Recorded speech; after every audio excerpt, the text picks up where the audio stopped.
Viewers, இது Hyundai grand i10.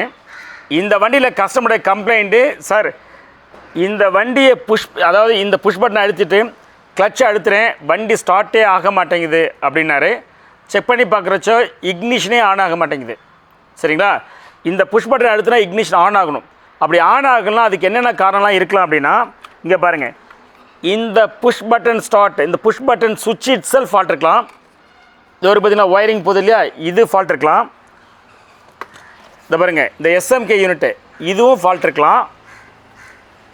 இதை பாருங்கள், ESCL எலக்ட்ரானிக் ஸ்டேரிங் காலம் லாக் இருக்குது, இதில் ஃபால்ட் இருந்தாலும் உங்களுக்கு இக்னிஷன் ஆன் ஆகாது. அஃப்கோர்ஸ் ஃபியூசஸ் அண்ட் ரிலேஸும் நீங்கள் பார்த்துக்கணும். சரியா? இந்த வண்டியை நம்ம டயக்னோஸ் பண்ணி பார்த்ததில்ல. இதோ பாருங்கள், ESCL எலக்ட்ரானிக் ஸ்டேரிங் காலம் லாக்கு, இதுதான் ஃபால்ட்டு. இப்போ இதை எடுத்துகிட்டு நம்ம வேறு எலக்ட்ரானிக் ஸ்டேரிங் காலம் லாக்கு செகண்ட் ஹேண்டில் வாங்கிட்டு வந்து போட்டிருக்கோம்.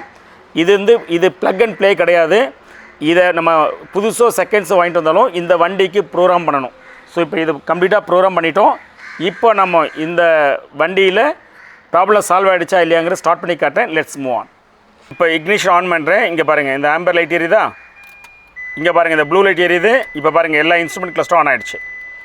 இப்போ இந்த கிளச்சை எடுத்துக்கிட்டு நான் இப்போ ஸ்டார்ட் பண்ணால் ஸ்டார்ட் ஆகிடும். பாருங்கள், ஸ்டார்ட் ஆகிடுச்சுங்களா?